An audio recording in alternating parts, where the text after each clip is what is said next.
Hi friends, ఈరోజు మనం వేడివేడిగా అల్లం పచ్చడి ఎలా చేయాలో చూద్దామండి. ఎంతో టేస్టీ అల్లం పచ్చడి అండి. ఇది ఇడ్లీలోకి, దోశలోకి ఎంతో బాగుంటుంది. సో దీనికి కావాల్సిన ఇంగ్రీడియంట్స్, ప్రిపరేషన్ ఎలా అనేది నేను వీడియోలో చూపిస్తాను. ఎండ్ వరకు చూడండి. మా ఛానల్ని సబ్స్క్రైబ్ చేసుకోండి. హాయ్ అండి, వెల్కమ్ టు అవర్ ఛానల్. ఈరోజు అల్లం పచ్చడి చేస్తున్నామండి. సో ఈ అల్లం పచ్చడికి కావాల్సిన ఇంగ్రీడియంట్స్ ఏమేమి తీసుకుంటున్నాం అనేది నేను మీకు చూపిస్తున్నాను. ఇదిగోండి, ఈ గ్లాస్ తో నేను బెల్లం తీసుకుంటున్నానండి. అదే గ్లాస్ కొలతతో నేను చింతపండు తీసుకున్నాను. అదే గ్లాస్ కొలతతో నేను అల్లం కూడా తీసుకున్నానండి. అలాగే ఇక్కడ ఒక 10 నుంచి 12 వరకు ఎల్లిపాయలు తీసుకున్నాను. ఒక టేబుల్ స్పూన్ ధనియాలు తీసుకున్నానండి. హాఫ్ టేబుల్ స్పూన్ జీలకర్ర తీసుకున్నాను. అలాగే ఒక కొంచెం మెంతులు, మరీ ఎక్కువ కూడా వద్దండి, చేదొచ్చేస్తుంది. ఇక్కడ నేను కారం కూడా ఈక్వల్ క్వాంటిటీ తీసుకుంటున్నాను. ఎంత క్వాంటిటీ అయితే నేను బెల్లం తీసుకున్నానో, అల్లం తీసుకున్నానో, చింతపండు తీసుకున్నానో అదే క్వాంటిటీతో నేను కారం కూడా తీసుకుంటున్నాను. సో మీరు కొలతలు అనేది చూసుకొని తీసుకోండి కరెక్ట్గా. ఇదే గ్లాస్ కాదని ఏం లేదండి, మీరు ఏ గ్లాస్ తీసుకున్నా కూడా సమాన కొలతలు తీసుకోండి నేను చెప్పినట్టు. సో ఈ అల్లం చట్నీ అనేది చాలా టేస్టీగా ఉంటుంది. అల్లం పచ్చడి మీరు ఇడ్లీలోకి కానీ, దోశలోకి కానీ అన్నిట్లో వేసుకోవచ్చు. ఇంకా ఆలస్యం చేయకుండా ఇది ఎలా ప్రిపేర్ చేయాలనేది మనం ప్రాసెస్ స్టార్ట్ చేసేద్దామండి. ఫస్ట్ నేను స్టవ్ వెలిగించుకొని ఒక కడాయి పెట్టుకున్నానండి. దాంట్లో కొంచెం నూనె పోసుకున్నాను. సో నూనె కాగినాక మనం ఏదైతే ముందుగా తీసుకున్న అల్లం ముక్కలు ఉన్నాయో అవి వేసుకొని వేయించుకుందాం మంచిగా. నూనె అయితే మంచిగా కాగిందండి. సో అలా మసులుతున్న నూనెలో మీరు కట్ చేసుకున్న అల్లం ముక్కలు ఫస్ట్ వేసుకోండి. ఇవి మంచిగా ఆయిల్లో వేగించాలి. ఇవి మంచిగా ఆయిల్లో ఫ్రై చేసుకోవాలి. సో ఎందుకంటే అల్లం పచ్చడి పాడవకుండా ఉంటుందండి. దాంట్లో ఉన్న తేమ కానీ, ఆయిల్ వాటర్ కానీ అంత పోయేంత వరకు ఆయిల్లో వేయించుకోవాలి మంచిగా.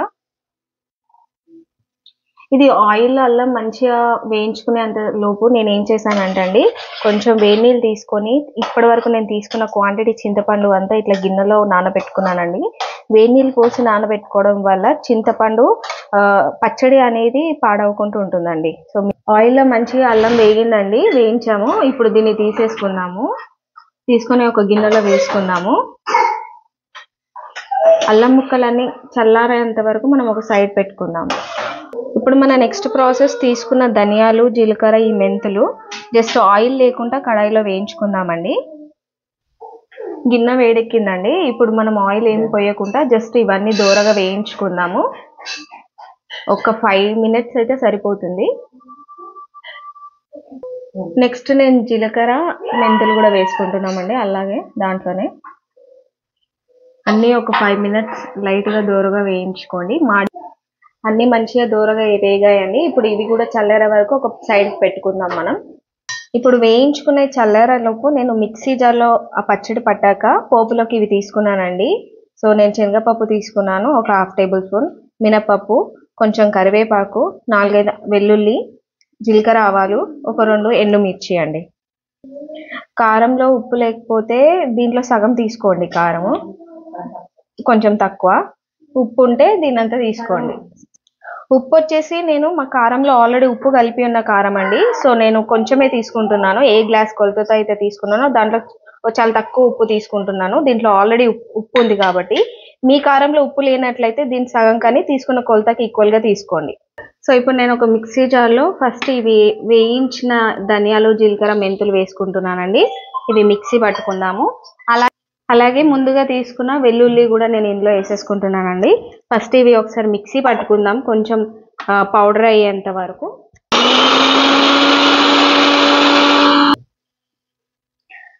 చూడండి, ఇలా పౌడర్ అయితే సరిపోతుంది మంచిగా. ఎందుకంటే ఇవి ముందుగానే పట్టుకోవడం వల్ల ఏంటంటే ఇవి మంచిగా పౌడర్ అయిపోతుంది. అన్నీ ఒకటేసారి వేస్తే ఇవి పౌడర్ అవ్వండి. సో నెక్స్ట్ మనం అల్లం వేసుకుందాము. అల్లం వేసుకుంటున్నాను. తర్వాత చింతపండు వేసుకుంటున్నాను. ఒకసారి ఇది కూడా మిక్సీ పట్టుకుందాం. అల్లం వేసాక ఇలా మిక్సీ పట్టుకోండి కొంచెం సేపు. ఒకటి వెనుక ఒక ఇంగ్రీడియంట్ మనము వేయించుకునే కానీ తీసుకున్న ఐటమ్స్ వేసుకోవడం వల్ల మనకు టేస్ట్ అనేది కూడా మంచిగా అవుతుందండి. నెక్స్ట్ మనం చింతపండు వేసుకుందాం దీంట్లోకి. ఆల్రెడీ నేను వేడి నీళ్ళల్లో పెట్టుకున్న చింతపండు నేను ఇలా వేసేసుకుంటున్నానండి.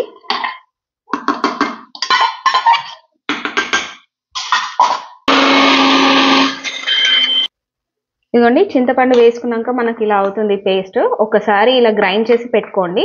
నెక్స్ట్ మనం నెక్స్ట్ ఇంగ్రీడియంట్ వేసుకుందాము. నెక్స్ట్ వచ్చేసి నేను కారం వేసుకుంటున్నాను దీంట్లోకి. తర్వాత తీసుకున్న క్వాంటిటీ బెల్లం కూడా వేసుకుంటున్నానండి. ఇప్పుడు ఇది మిక్సీ కట్టుకుందాము. దీంట్లోకే నేను ఉప్పు కూడా వేసేసుకుంటున్నాను. అన్ని కరెక్ట్ కొలతలతో తీసుకోండి మీరు కూడా.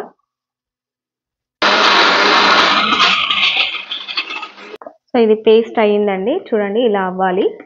అన్నీ మంచిగా మిక్స్ అయిపోవాలి మనం తీసుకున్న ఐటమ్స్ అన్నీ, అల్లము బెల్లం కానీ చింతపండు కానీ ఇలా అవ్వాలి. ఇప్పుడు నెక్స్ట్ మనం దీన్ని పోపు పెట్టేసుకుందామండి.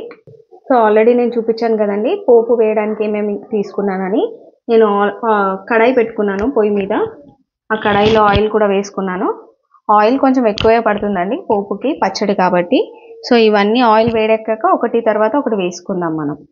ఆయిల్ వేడెక్కింది. సో ఇప్పుడు అన్నీ ఒక్కొక్కటి పోపు గింజలు, ఎండుమిర్చి, కరివేపాకు, శనగపప్పు, మినపప్పు అవన్నీ వేసుకుంటున్నాను నేను. ఇవన్నీ కూడా దోరగా వేయించుకోండి. దీంట్లో ఎల్లిపాయలు కొంచెం కచ్చపచ్చగా దంచుకోండి ఆయిల్ వేసే ముందే. ఇందులో కొంచెం బంద్ చేసి కరివేపాకు వేసుకోండి. స్టవ్ ఆఫ్ చేసి మీరు పసుపు వేసుకోండి 1 టేబుల్ స్పూన్.